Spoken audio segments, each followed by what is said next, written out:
Well, good afternoon, everybody, and good afternoon, everybody, to our web participants. Everybody's just settling down. We're closing the door. People are opening their bags of potato chips, so there's going to be some crunching here for a second. We do have a big web audience, so what we have to do is be mindful that the fact that we're on an open phone line now. There's a bunch of people that dialed in, and they can also see the slides that we're going to be talking to. So I would ask if anybody here has a question, particularly if you're in the back row, kind of stand up and project your voice so that the folks can hear it. But it's really nice to have everybody here. My name is Glenn Ware, and along with my partner, Shah, the husband of Shruti Shah, the famous Panama paper expert that we have, and we'll talk more about that. We are talking about hot topics in anti-corruption enforcement, and we're so pleased to have three distinguished experts to talk about this. This came about because there have been some great developments in a variety of international areas that are kind of beyond the FCPA. We all are probably full of FCPA 101 lectures, redo over and over and over again. And so we really have we're privileged to have some experts talk about some new developments and some areas that have been getting a lot of traction. Pascale Dubois, my good friend and former colleague from the World Bank, who is the Sanctions and Suspension Officer at the World Bank, is going to be talking about the developments of the sanctions procedures and the efforts around international financial institutions. Shruti Shah, the now famous Shruti Shah, who's been ubiquitous in international media as a result of the Panama Papers, and congratulations for that effort, Shruti. It's been fantastic. Thank you so much. I really appreciate all the support. You can keep the jokes to later. And we certainly will want to talk to her about the Panama Papers, but that's not the topic directly. She's going to be talking about some of the new tools that Transparency International is coming out with regards to anti-corruption control. And then Leslie Benton from the Center for Responsible Enterprise and Trade, who is U.S. representative to the ISOA Technical Advisory Group, the TAG, which is developing the new Global International Anti-Corruption Standard under ISOA, which is 37001, right? So we're going to ask that Pascale kick off, and then we're going to go through the slides. And I guess it's up to everybody how they want to ask questions, but I think they can just raise their hand and ask a question. Is that fair, speakers? Right, everybody? Yeah. Okay. So Pascale, without further ado, thank you for coming. Thank you very much, Glenn. And it's a distinct pleasure to be here, and especially with my fellow speakers, whom I've known for a long time. And Glenn actually is the one that got me into anti-corruption, very, very long time ago, because I was in the legal department and he was with the investigative team at the World Bank. This is like in 2000. Long time ago. Long time ago. So my name is Pascale Dubois. I'm the Chief Suspension and Debarment Officer. The topic today is what did you call it again? The hot topics. Hot topics. Okay. Now I don't know if suspension and debarment is a hot topic as far as you are concerned. But I assume it is, given that you organized this meeting. Okay. Now, I see some familiar faces around the room. I know that there's some people also listening in who have familiarity with the system, and because they either worked on the system at one point, I see several of my former colleagues, or they have represented companies in proceedings in front of the World Bank. But what I will do for those that are less familiar with the system, I'll quickly run through my slides and then make sure that we have enough time for Q&A. So first, to set the stage, the world that you're used to when you talk about hot topics and anti-corruption, and you happen to be in America, is the world of the Foreign Corrupt Practices Act, which is obviously a criminal law belonging to a sovereign, right, one country, which then has, international ramifications. And then as we all know, you had the FCPA, and then later through implementation of the OECD Convention, you start seeing a lot of other countries following suit. So we have the equivalent to the FCPA, UK Anti-Bribery Act, and others. But so each time those are national laws which prohibit the payment of bribes to a foreign government official, so a government official abroad. Our world is entirely different. So there's some overlap with this world that you are familiar with. There's also some big distinctions. And the first one is that we are a multilateral development bank. We're an international organization. Our membership is 188 countries. It was pointed out to me just before starting that the slide is wrong because it is now 189 countries, given the addition of a small island which is 21 kilometers long in circumference, 21 kilometers square, kilometers, the island of Nauru, somewhere in the Pacific. Okay, so now it's 189 countries. In terms of why we were set up, we give financial and technical assistance to developing countries. In terms of money, that is about 60 billion in credits to developing countries. The reason for our existence, we have twin goals. The first one is ending extreme poverty, and the second one is pushing shared prosperity. Until not too long ago, like when I first started at the World Bank 19 years ago, life was much simpler in the sense that, simpler for us in the sense of classification. There were poor countries, there were rich countries. With the emerging economies, what you see these days is that you still have rich countries, and then you have a lot of countries in the middle, right, which are emerging economies, where you have some people that are immensely rich and others still that are extremely poor. And so the difference between rich and poor has actually become a lot more acute.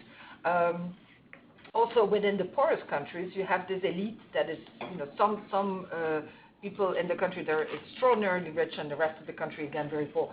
So it was no surprise to me when our current president came in 2013, that instead of just saying reducing poverty, first of all, he made it ending extreme poverty, which is much more, targeted. And then he added this other goal, which is boosting shared prosperity. And I think shared prosperity, if you're looking at, anti-corruption efforts in general, there is a link, right? You want to make sure that the money that is being lent for purposes of eradicating extreme poverty, of helping the poor, that goes into the correct pocket. A couple of pictures to show why corruption is bad for development, and apologies to those people that have seen it, but there's nothing like, in order to set the stage, to show some photographs of developmental outcomes. So if you're building a road in a tropical country, a road is very good because it's going to help the farmers in, a small village to take their salads and whatever they want to sell, on the market, put it on the truck and drive to the town. If the road, however, is 30% more narrow than it was supposed to be, and there's not the gravel, there's not the compacting that the country paid for, then obviously, the developmental impact has not been achieved. The guy that you see there, actually in the pink shirt, Juan Ronderos, another one of our former colleagues who works with. Doesn't look like that anymore. He looks a lot better these days, actually. He does.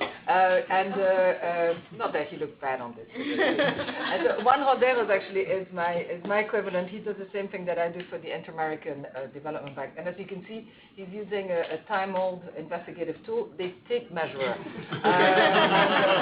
It was very simple to see that, the road was supposed to be a certain, width, and it was 30% narrower. Interestingly, there also, to put things in context, the contract is paid in full. So if you see a result like that, obviously there might be something going on. Next one, please. Okay. So look at this one. This is an architectural rendering of an eco spa. It's supposed to be a lovely hotel that's going to attract tourists to a remote area. Tourism is good, obviously, for eradication of poverty because it's going to bring a lot of business. However, the investigators, when they got their 30 days to completion of the contract, and more than 50% of the funds, this is what they found. So obviously, here again, the developmental objective was not achieved. Okay, so that leads then to the summary of why it is that an international organization such as the World Bank, cares about fighting corruption, is because obviously it's bad for economic reasons, right? It's a cancer on development, and there's also legal reasons in the sense that under our articles of agreement, our funds are supposed to be used with due attention to consideration of economy and efficiency, and everything is being used. The monies that are entrusted to us are supposed to be used for their intended purposes. If you look at these pictures that you just saw, obviously that had not been achieved. And this is also something that we call our fiduciary duty. And that's important for people in this room, most of whom I think are Americans. They pay taxes in America, or for the foreigners, they pay taxes in foreign countries. We get money from other countries. So obviously our donors always want to make sure that the money is being used properly. And if you're looking at it from the point of view of the poor people, whatever little money, because at the end of the day, it's very little money that goes to development, right? Whatever little money goes to development, it had better be used properly. So we look at corruption both from the preventive side and from the enforcement side. Prevention, at the end of the day, will always be the most important thing, and you now have a very large cadre of people at the World Bank who are working on prevention. But today's, and so for instance, this is one of the reports that the prevention people are writing, but or have written rather. But today we're going to focus on enforcement. When we talk about sanctions at the World Bank, international organizations tend to have a lot of euphemisms and their own parlance, right? So if you hear the word sanctions, you might think about UN sanctions or something like that.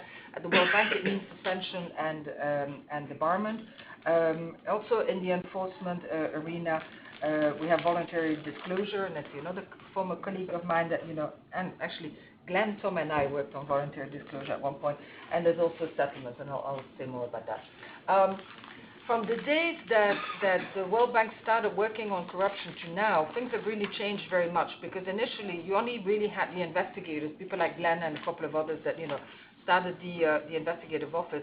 By now you have, hundreds of people involved in either prevention or enforcement. So it really is safe to say that it's permeated, dysfunction and fighting corruption and fraud, and collusion and coercion and obstructive practices. Those are the 5 types of misconduct. It's really permeated everything that the bank is doing. So now we're going to look at how you prevent fraud and corruption through administrative sanctions, which is what we're all involved with in my office. So one thing to point out, again, contrasting to the normal world that you used to, the world of FCPA or UK Anti-Bribery Act, is that we're talking here about administrative remedies. This is administrative law as applied to an international organization. It's got nothing to do with criminal laws or national laws applicable to our sovereign nation. A suspension or a debarment is disallowed. It makes it makes a company or an individual, it could be either one. So anybody who receives a contract that is financed by the World Bank makes them ineligible to receive new contracts. So that's the sanction that we're applying. Okay. One quick word about how the parties are related and business model. So imagine that there is a loan agreement in Kenya, 260 million for building roads in Kenya. Glenn is laughing. So you have the World Bank has a loan agreement with Kenya, $260 million. Money, 260 million. I keep saying $260 million will end up in the treasury, and then that money will be used by the Kenyan treasury. To just give an example, to enter into myriads of thousands of contracts to actually build these roads. And then in the loan agreement between the World Bank and the borrowing country, it says very clearly that any contracts that are going to be financed by the World Bank have to follow the fraud and corruption provision. So that's how, and then the borrowing country adds those provisions in all the contracts with the companies and individuals with whom they enter into contracts. Okay. This is a bit in terms of terminology, who can be, when we speak about sanctions, we talk about the companies and the individuals that have received World Bank finance contracts and are engaged in misconduct. When bank staff members are involved, we don't speak about sanctioning, we speak about firing. I mean, if a bank staff member is involved in fraud or corruption, there is an investigation that goes up to HR, and then the HR VP will take measures.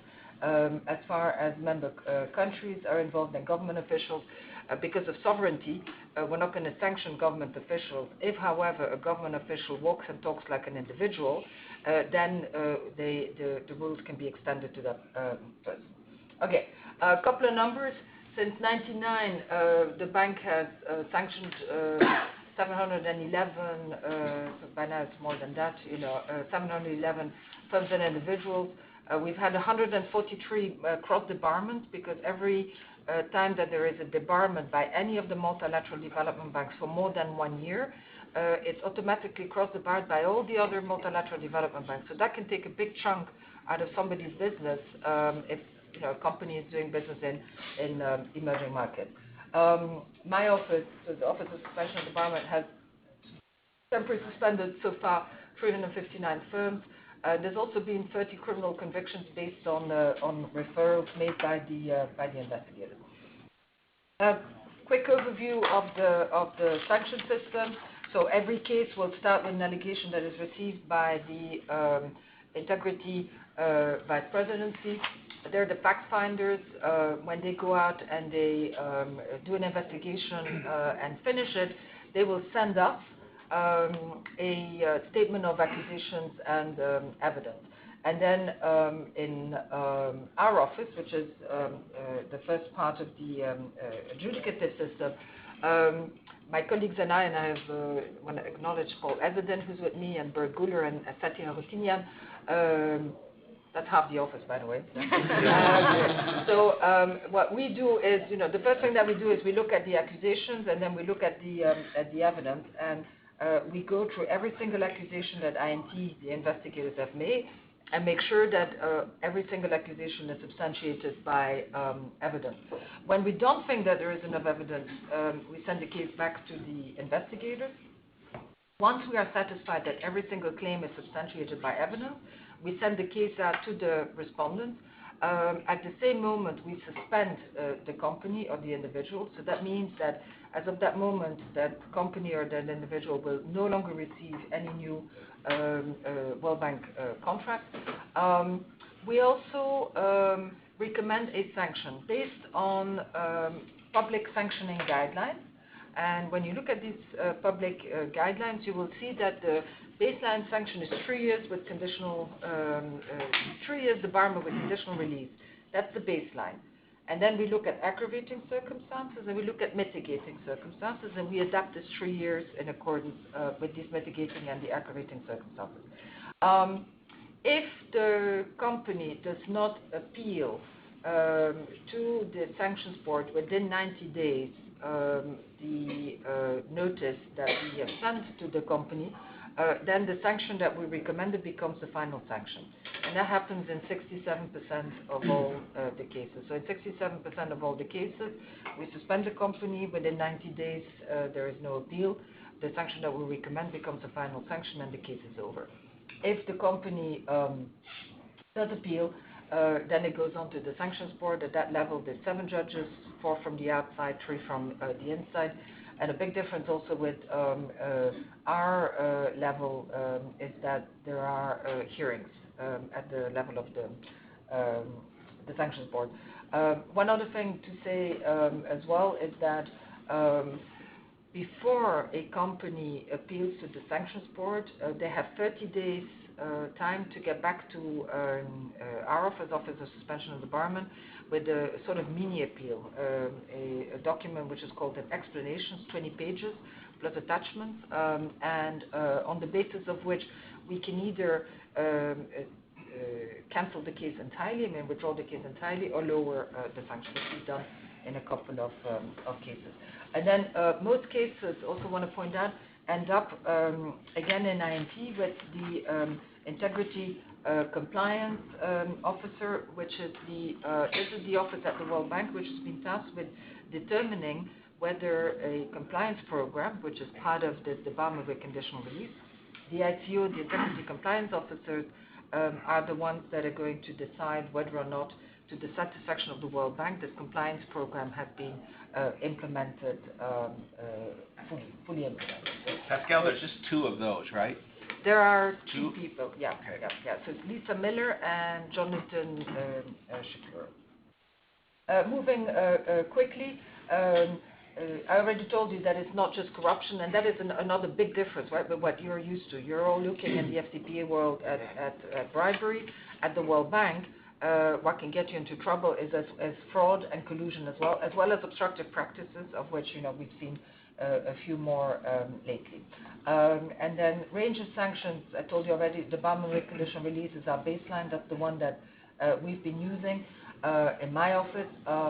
In the settlement context, we've seen, which is, and a settlement also have to mention, at any time up to the decision made by the Sanctions Board, INT and the company, the investigators and the company, can enter into a negotiated resolution agreement. Those also come to us, but on much more narrow grounds. We only look at whether the company entered into the agreement under duress or not, and whether the sanction that was agreed upon falls within the sanctioning guidelines, which it will always do because the sanctioning guidelines are very wide. Okay, impact of the sanctions.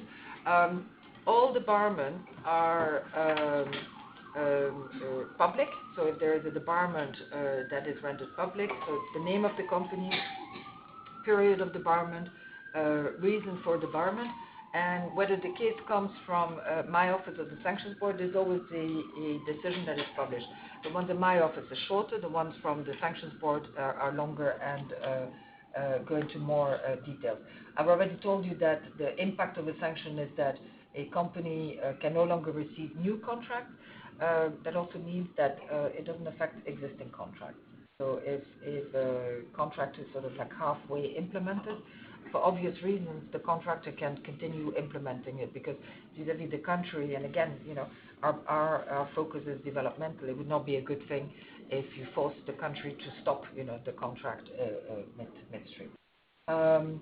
Here, I just want to point out too that we issued the second edition of our report, which has all the data, all the statistics, as well as description of the system and some lessons learned. And we brought some hard copies.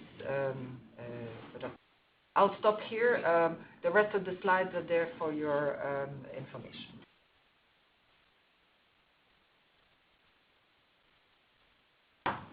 Should we pause for questions? Yes, sir. Yeah, we'll pause for questions. Good point, Your Honor. No, we're going to let this go. Questions? Yannick, Arjun. Yannick first. Okay. So just a quick question, and I'm sure if I dug back through the sanctions proceedings, I'll be able to discover this. But do the 30 and 90 days run concurrently, and do they toll if they respond within 30 days? There stop on the clock before the 90 days starts running, and get back to them? No, it's concurrent. Now, anybody who needs more time can ask for an extension. So, and which we've always given, because there are always reasons why. Sometimes the package is not received. Sometimes there's particular circumstances. The focus is to give people an opportunity to react. So I think both my office and I know the Sanctions Board, from what we've been observing, they've also been generous with extensions. Arjun, I saw you had a question. Yeah, so in terms of the compliance part of this, I know back in 2007 there was the whole movement to harmonize the sanctionable definition of sanctionable practices among the different MVPs. On the compliance side, is there, or has there been a similarly formal effort to coordinate the approach to the compliance part of this, in terms of, like, the World Bank now has a formal ICO, two positions, and also in terms of what are the expectations? The World Bank has their guidelines publicly available, and are there different approaches that you've noticed? I would say not that. I mean, it's, first of all, that's an area that we don't follow, day by day, because that's one that's handled by the integrity compliance officers. But you're asking an interesting question. I mean, it's a good topic next time that we meet our colleagues. I'm looking at my colleague Paul every day to ask them what their practice has been. As far as the other NDBs are concerned, so that people around the table. So the Asian Development Bank has a system that has been going on for a while. The African Development Bank also now a couple of years. Inter-American Development Bank probably was the second, to set up also a two-tier system. And then the EBRD, European Bank of Reconstruction and Development Bank, recently launched their two-tier system. And so everybody has obviously because of cross-Debarment, everybody has the same basic rules, right? What is very interesting for us working in this space is to see how, certain practices are going to be different. Also, EBRD walks and talks more like the IFC, right? It's more of a private sector focused organization. So it'd be very interesting to see how their practice will be different over the years. But the basic rules and so the types of misconduct are the same, obviously. Otherwise, you would not be able to have cross-Debarment. Yeah. How have INT's resources either increased or decreased over the last 5 or 10 years in terms of they I mean they go up or down. I mean, a lot. I think there was an increase probably several years ago, and I'd say the last several years is probably flat. What about, we've seen in the agreement the audit clause tend to vary a little bit, but the bank's interpretation of the audit clause is consistent. They want all access identical in all cases. Could you talk a little bit about that? Yeah. So so audit rights are very important, obviously, because the World Bank, being an international organization, right, it does not have the same tools available to, for instance, a national, authority. So there's no subpoena rights, anything like that. So what the investigators have at their disposal are audit rights in the contractual audit rights. Now, and there is a link as well between audit rights and one of these types of misconduct, right? The obstructive practices. The audit right obligates the company to do certain things, making available all the books and records linked to the bank project. It's INT who enforces these audit rights. We will see audit rights come up in some cases. I'm not going to discuss, as always, particular cases, but obviously there is a link between audit rights and obstructive practices. So we see that play out in some of the cases.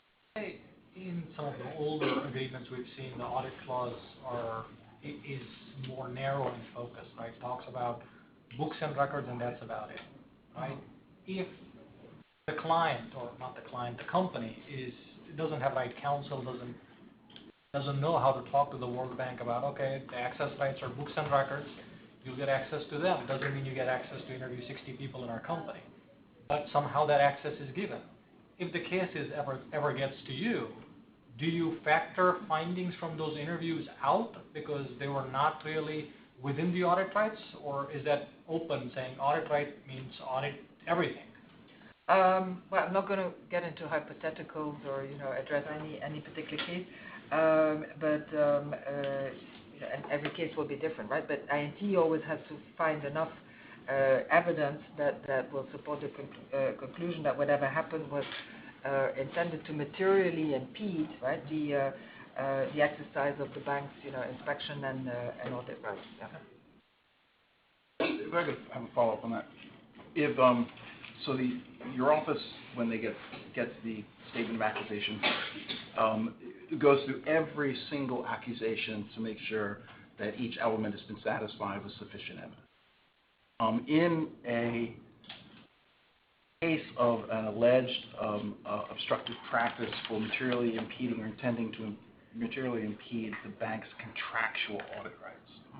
How is it that, who is it that decides what the contractual audit rights are so that you can determine whether all the elements of the charge have been appropriately supported with evidence? I'm not sure. How is it that your office knows what the contractual audit rights are? The audit rights are different. There's a number of different versions of the bank's audit rights, and some of them are very broad. Some of them are quite narrow. And since it's the bank's contractual audit rights, it's the contractual determination. How is it that is it your office that examines and determines and decides what the terms of the contract are as far as the audit rights, or does that go to the legal department, or does the borrowing country determine it since it's their contract? How is that approached? Well, I think there are variations here and there depending on when the depending on the vintage, right? When it was done, translations, etc.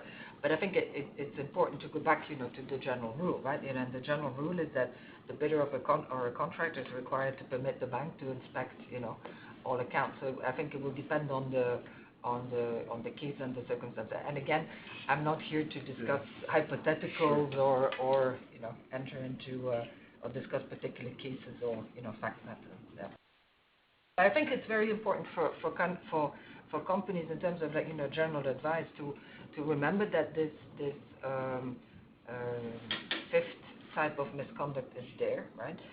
It was added after much later, actually, after the other four definitions, to precisely avoid that any company would either impede an investigation or not allow the bank to exercise its audit rights.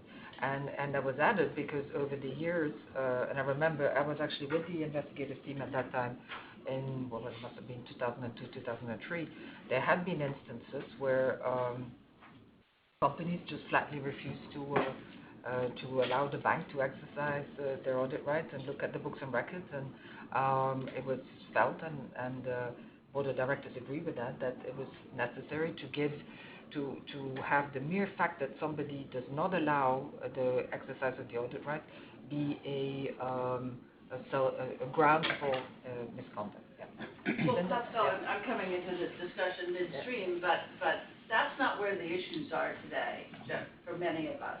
For many of us, the issues today are precisely around the scope of an audit clause. It's not a company saying, we won't let you in. It's a company saying, this audit clause doesn't say anything about access to witnesses, or this audit clause talks about a specific scope of books and records. And when we have situations where, in good faith, the parties disagree as to the scope of interpretation of the audit clause, and we've even had instances in the midst of an audit where we've said, let's get a third party to decide this issue.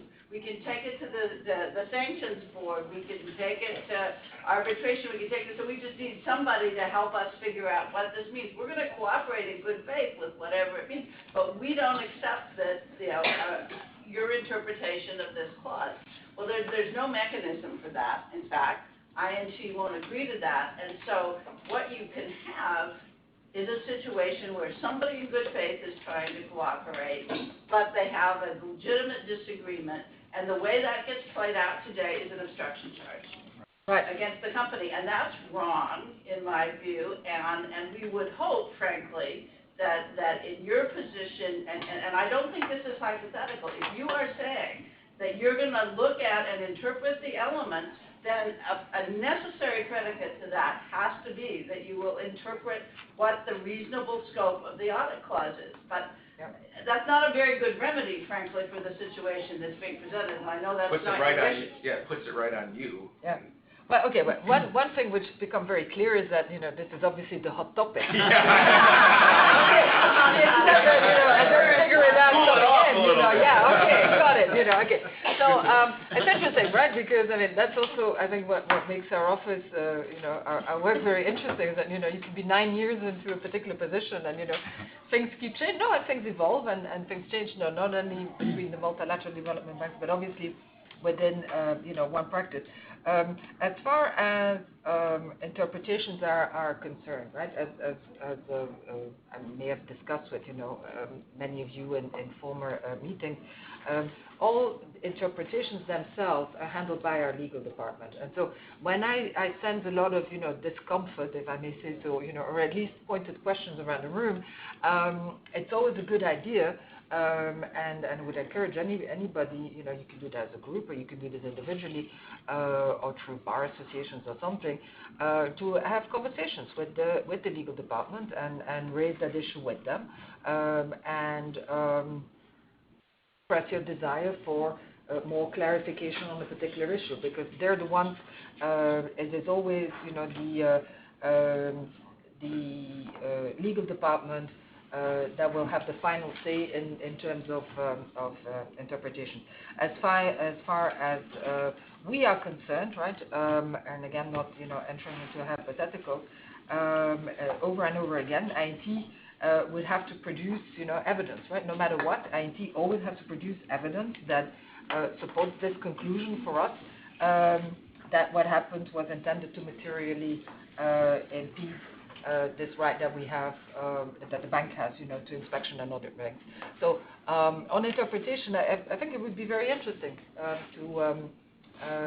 for you to have that conversation with the legal department and with the investigators. I mean, you can organize something similar and invite everybody and discuss and express, your concerns and your questions. I think that's always the best way, I think, to move forward. When you hear that, there's a lot of questions, feel free. I'm sure they'll be very happy, the legal department, to hear you out and then make a decision. So, Pascale, can we move to our next speaker? Because I know where I'm looking at the clock, and we have a web audience as well. Thank you so much. I think that was very helpful. Shruti, you're up next. And I knew she would be a hard act to follow. So she should have gone first. Yes. We don't have a hot topic. Yes, actually, we have a very hot topic. And Glenn, I wouldn't have to disclose my true identity to open an anonymous company. But nevertheless, for this audience, my name is Shruti Shah. I'm the Vice President of the U.S. chapter of Transparency International. For those of you who don't know Transparency International, many of you may have heard of the CPI, the Corruption Perception Index, which really is an index which measures the perceptions of public sector corruption in over 170 countries around the world. But we do a lot more. Our mission really is to reduce corruption and increase transparency in business, in international development, and in government. And therefore, effective enforcement of anti-corruption laws really remains our main objective. We really think businesses are an important part of the puzzle. They represent the supply side of bribery for us. So we do believe in coming up with standards and tools and guidance for companies. In 2014, we came up with one such guidance, which is called Verification of Anti-Corruption Compliance Programs. I've got hard copies as well.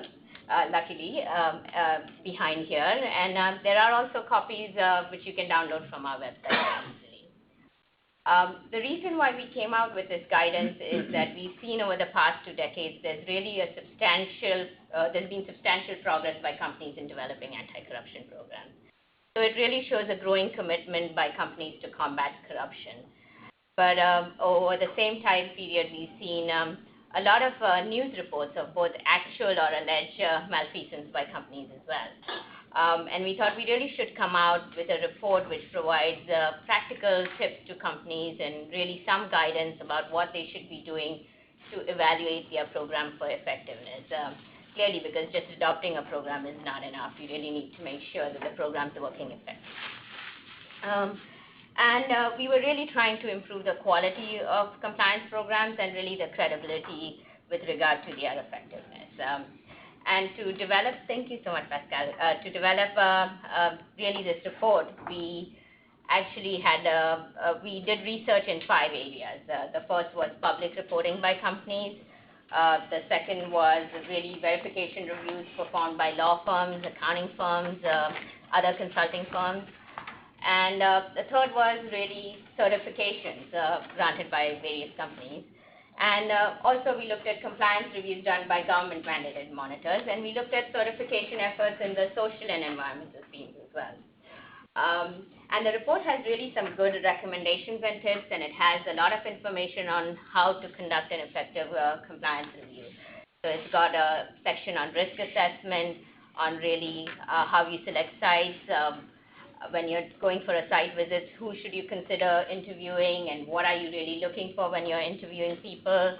It's got information on, what kind of documents you want to review, and when you're doing transaction testing, really what you're looking for. And in coming up with this report, we also consulted with a lot of people, companies, accounting firms, law firms, many of who are on this table today, certification companies, people who'd been appointed as government-mandated monitors. We had an advisory board of recognized international experts. Billy was on our advisory board, who really helped us come up with this report. But the findings and the recommendations really are ours alone. And as I mentioned, one area we looked at was certification. And that's important because, Leslie's going to talk about the ISO standard. And when we did research on certifications, and this was way back in 2013 and 2014 when we came up with this report, our results on certifications were varied, and we had many diverging views on their usefulness and effectiveness. Companies that had been certified really found it beneficial. They thought it provided a lot of recommendations for improvements for their program. They also felt that they could benchmark their program against others in the industry and kind of feel comfortable. And they really very much liked that it was an independent review and it brought an independent eye to their program. Certainly, a lot of companies in countries where enforcement is weak actually thought that it improved their credibility in actually competing for international business. So they actually found certifications very useful. And then we actually looked at certificates that were available at the time. And we found there was no uniformity in the certificates granted, and there was actually no uniformity in the reviews that formed the basis of the certificates as well. We found that some certificates were just granted to companies who became a member of the certifying organization. Some certifications were granted, actually had no end date. They continued in perpetuity, so there wasn't a re-review or another review required to maintain the certificate. We also found that some certificates were granted really based on a company self-reporting. So a company would answer questions about the elements of their compliance program, questions about, just their litigation history, and an officer of the company would sign that self-questionnaire, and they would be granted a certification of compliance.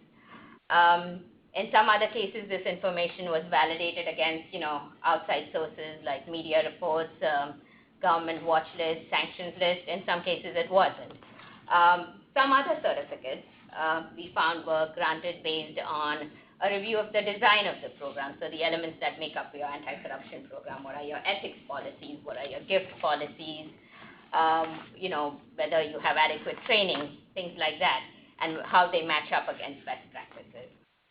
And some other certificates were granted based on really a document review and some interviews.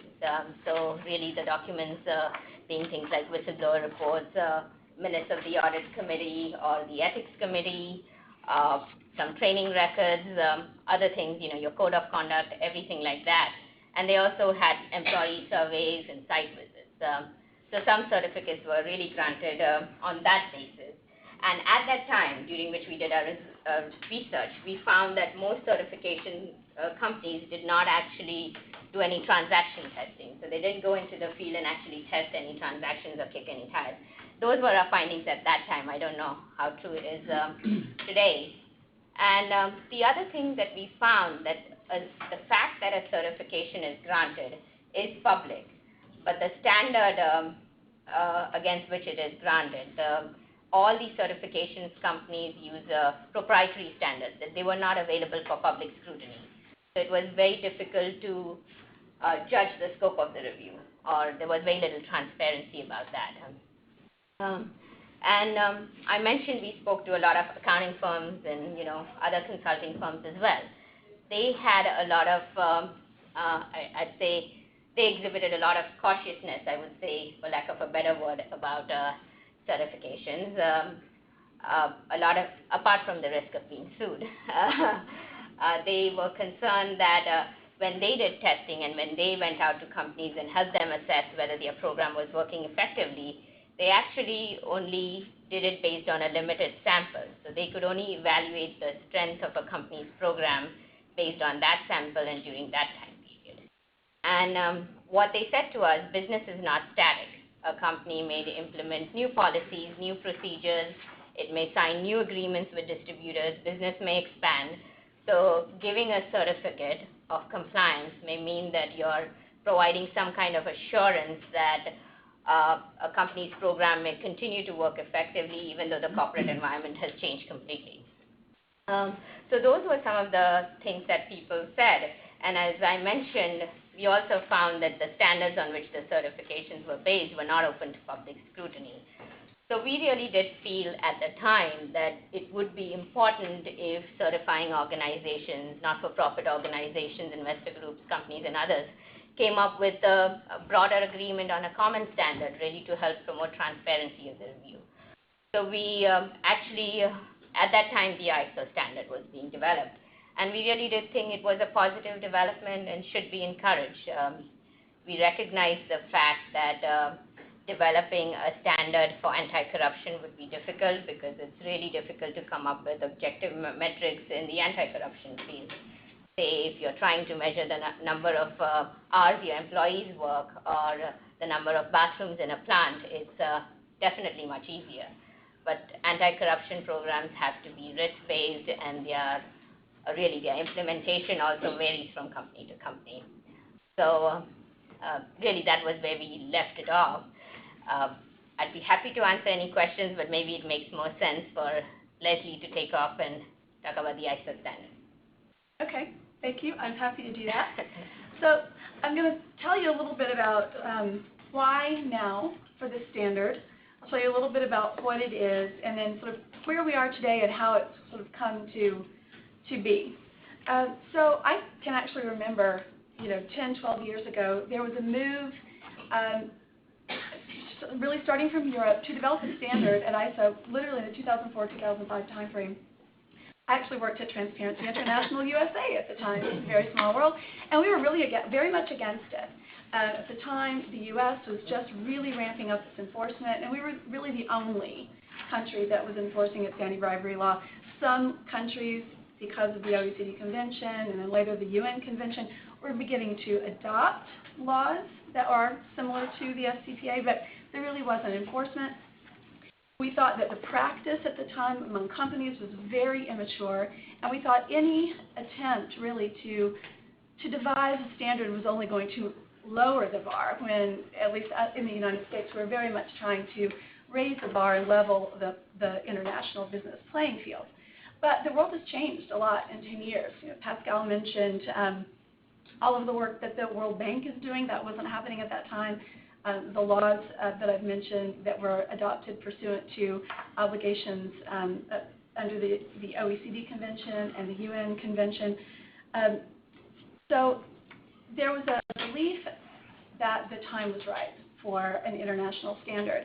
And a standard actually was passed in Britain a couple of years ago that's very key to the UK Bribery Act. And that sort of formed the basis for some group of countries to go to ISO and say, we think we can develop a standard from this that is applicable globally.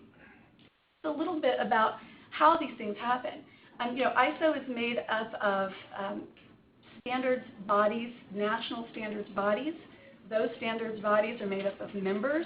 Most of those members are corporate entities, and it was sort of that belief that the corporate community itself globally wanted some kind of standard to to address what the sort of the perception was, it was really hard to figure out. There were all of these laws and there were standards that were coming from the OECD and the World Bank and Transparency International's business principles, and WEFPACHI has something very similar. So, you know, although I think those of us around the table know it's actually very, very similar, they're all telling you to do the same thing, there was this perception that it was really confusing and we needed a global standard. So that's how we sort of got here today, based on the British standard. The purpose of the standard is to help companies either benchmark a program that they have now or develop one from the ground up. The standard can be used simply as guidance to do that, but there is this part that will allow companies to seek third-party certification. So you can go out to a third party and they will certify that you are in conformity with the standard, and you'll get, you know, a certification that says that. It's based on all of the guidelines that I mentioned earlier. It really builds on those guidelines, and it's not a huge departure, really. And you wouldn't really expect or want it to be. We're not trying to reinvent the wheel with the standard, but what we are trying to do, I think, is put detail around the sort of high-level guidelines that already exist.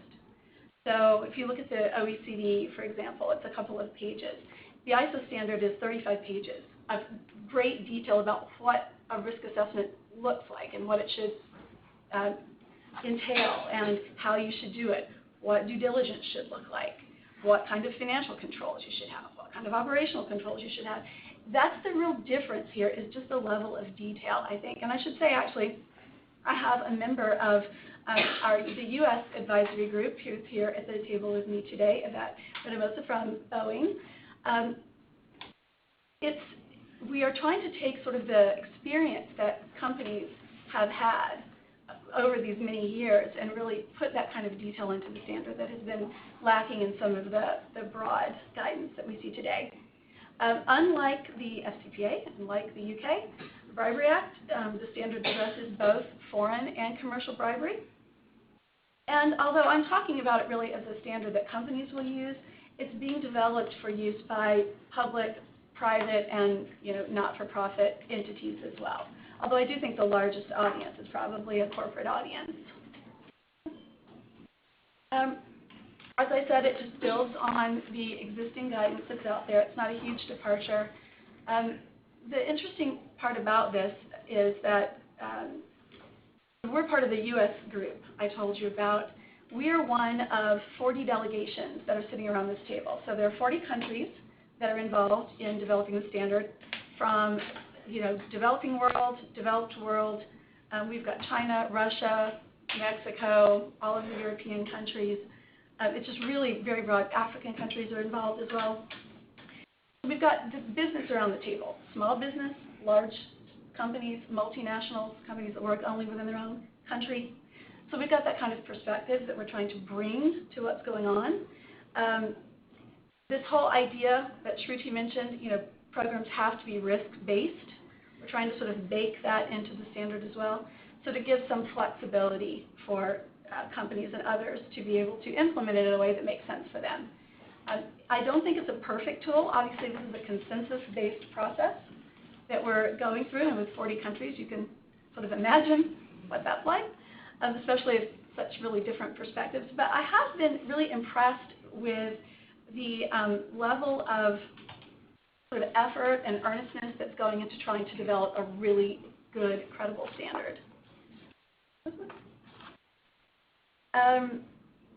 As I said, well, actually, I said 40. So it's 45 countries. We've got several liaison organizations, including the OECD. The OECD is at the table. Transparency International is at the table as well. We have done this over the last 3 years, and I guess I should say that first meeting was in London in 2013, and that's really because of the British standard that I talked about. The U.S. wasn't present at that meeting, because I think there was still some reluctance within the U.S. business community to really be part of this. Was it going to lower the bar? Was it necessary? Was it going to add anything? And just really candidly, as we saw that this was going to go forward, no matter what, I think there were enough companies in the U.S. that thought, we can't have a standard being developed without the benefit of the experience from the U.S. community, because we've really been grappling with these issues for much longer than many others have. So we got involved in Madrid, and that was my first meeting, actually. And our last meeting will be in May of this year. The standard was actually voted up, so it will actually be a standard.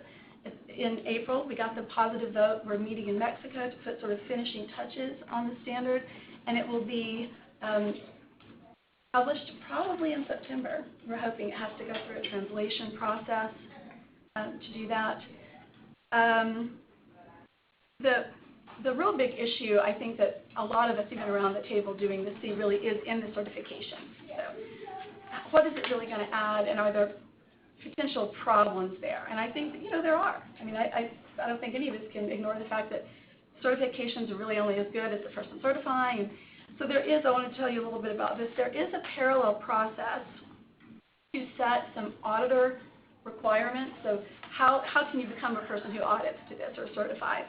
So we've got a process that's ensuring that those people have, the kind of expertise and credibility to actually do this. So that's going forward because we see that as a potential weakness.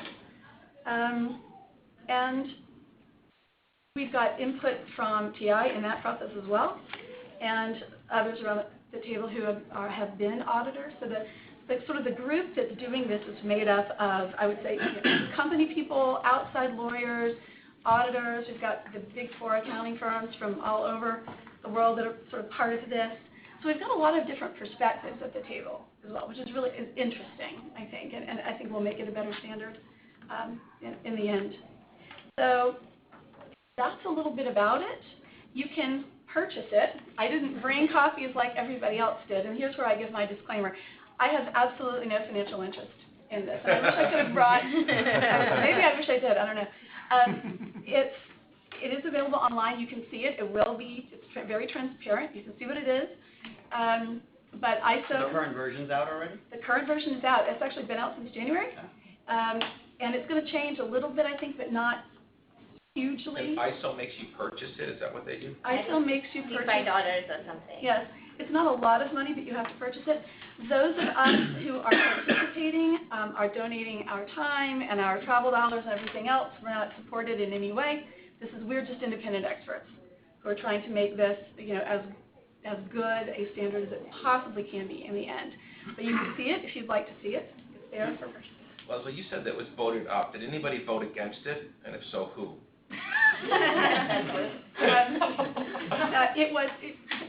There were very few negative votes, but I'm not at liberty to divulge what those were. But I will say it was overwhelmingly passed.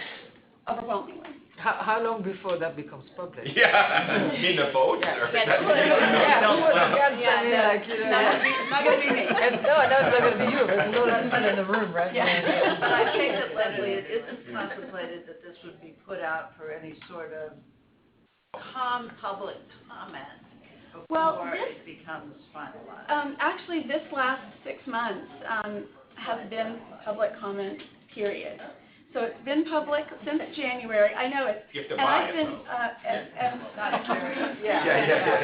I've been talking about it as much as I can to try to actually get comments. That's one of the reasons I've been so sort of aggressive in trying to talk about this in various forms, because we really want, the more comment, the better, from my point of view. So we're really at the end of that period. What I'll tell you is this. Unlike most standards, there is a process for this standard to continue to take comments even after the standard is finalized. So the way ISO works, many standards come out, they're either used or they're not. It really depends on the market. If companies think this will be something that's helpful, it will be used. If they don't, it won't. It's really a market-driven tool. But this standard will have a committee that follows it to continue to look at it, to revise it, to bring input to it, to see how it's being used, whether the certifications are working, whether companies are using it more for guidance than certification. So we're going to have that process, so that I think this will be something that's ongoing, as companies really start to use it. The last thing, I think, when we're around the table and we're talking about this, there really are sort of these two perspectives that you see. Large companies who feel like they have, rightly or wrongly, they have a great program and they don't need anything internally, see it as a very, useful tool to use with their value chain. So either as part of the due diligence or a risk assessment, who falls into what bucket of risk. From some of the developing world delegations, you really do get this idea that Shruti raised before, which is this will be a competitive advantage for us to show that our companies, our industries, are actually responsible business partners. And that's what we got from our consultations back in 2013 when we were, that there was a big difference in countries where enforcement is weak compared to the U.S. and how they felt about it. One of, as Shruti knows, one of the big questions I had about certification. She said sort of like Uni-Oil. She went there. I was waiting for someone to bring that up. How did ISO deal with the question of privilege? And when we were talking certifications, my big thing was, unless it's done under, Western companies are not comfortable sharing certain things unless it's done under privilege. If those things are not shared with the certification agency, then that certification lacks a lot of substance, in my opinion. How was that question dealt with? And I know that sensitivities around that differ around the world, but how was that handled? Well, I don't really have a great answer for you, and one of the reasons is this. I think they're thinking about that in this sort of audit, or this parallel auditor process that I mentioned. In our work, we are told just to develop the standard. Don't think about how it's going to be used necessarily. Don't think about, anything other than developing a standard that can be used sort of across the board by small and large companies. So we know that's an issue in some places. In some jurisdictions that are around the table, it isn't an issue at all. It certainly comes up in our discussions, but it's not really a sort of a part of the standard. I think that will be up to companies and how they decide to use it, really. It's not sort of baked into the standard. The big question that came up when we were doing our, study and we were looking at certifications was really what you alluded to, like the skills of the reviewer. And part of the issue also that was raised was that, say, lawyers have their own professional ethics. Accounting firms are subject to so many rules, PCAOB, state accounting boards, and others, what about those? I mean, would you just get an auditor off the street who can, I guess, get certified to certify companies against the ISO standard? That was something, that was constantly raised.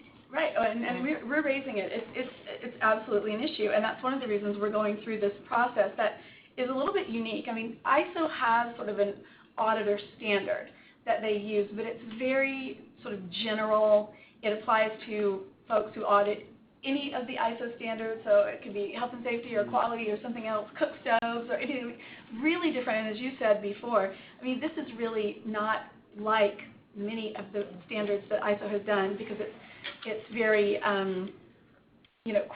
qualitative instead of quantitative. So we really felt like for this standard, we really need a good process. That's going forward, but how it works in other countries, I just don't know. We don't know. We're doing all that we can to ensure that this process will be credible, and then we'll see. Yeah. Question behind you, Leslie. In terms of actually developing the guidelines or the standard itself, you said it was based off of guidelines at a higher level. So within those guidelines that you based the standard off of, were there any areas of divergence that made it a challenge for you to? That's a very good question, and I would say really no. I think most of the people around the table recognize that companies know what they have to do to comply with the FCPA and the UK Bribery Act. I mean, there's been a lot of guidance from the UK Ministry of Justice, DOJ has got its, and the SEC has its guidance. There wasn't very much question really about what companies need to do at the, 30,000-foot level. The question was in the detail, and that's where the sort of the difficult discussions are. Just how far do you have to go with it? So you've got big companies who are subject to the FCPA and the UK Bribery Act who really want to get, and smaller companies who really don't want to get it. And so it's been sort of trying to sort of bridge that gap and keep the standard here and not let it slip down to something that's a lowest common denominator. But I would say, honestly, I've been very impressed with all of the delegations and sort of the experience they bring to it, the seriousness, the understanding. And we've got people who, grapple with these issues on a daily basis, and they really know, they really are experts. They know what they're doing. So it's been an interesting process, but not that much disagreement on sort of what you have to do, but maybe how you have to do it. What was the most, if you can say this, the most kind of hotly debated issue? It's taken 3 years. Yeah. You want the names, all Glenn wants. No, I don't need any names. I just want to know where the pain points are. That's what I. No, I think really all the issues have been hotly debated, and the reason it's taken 3 years, you can try to imagine. And Yvette knows the pain of this. We have comments. There was a draft, and you get comments from 40 countries, and you have to incorporate those comments, and we do it over and over and over again at all of these different points in time. So that's why it's taken so long, really. But everything has been hotly debated. And I think the bigger issue was, how do you ensure that this is not just a check-the-box exercise and that it really is based on sort of risk profile and industry and what you're doing, who your third parties are? And also, how do you make this flexible enough without losing the requirements that you really need there so that a smaller company could do it? It's been around, sort of the things we all have grappled with for a long time now.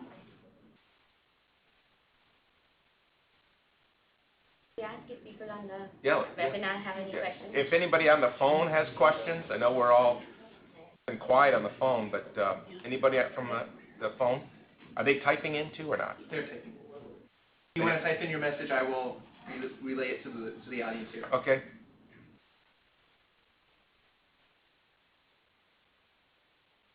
Pascale, has the World Bank been participating in the ISO?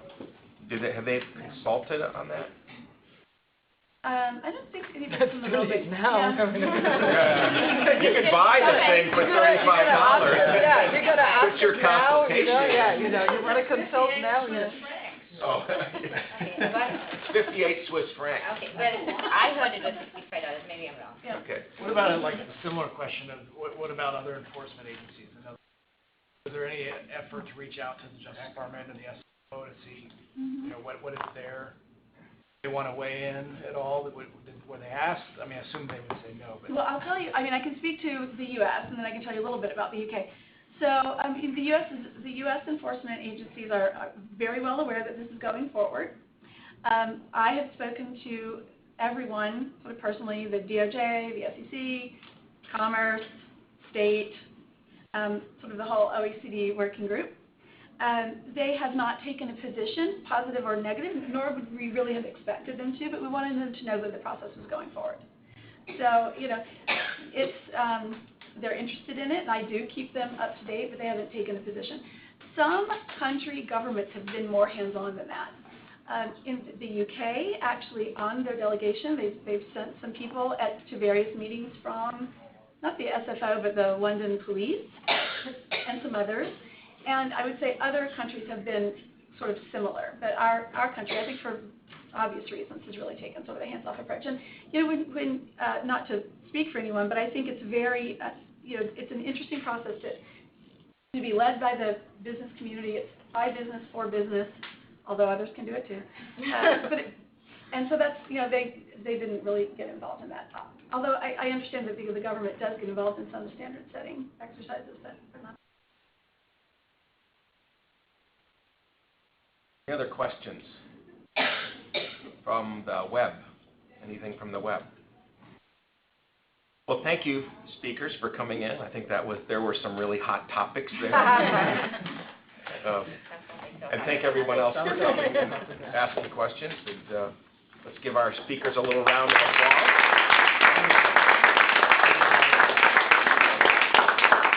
And for those of you who didn't get any food, there's some food right behind me in the other room. So thank you all. Thank you.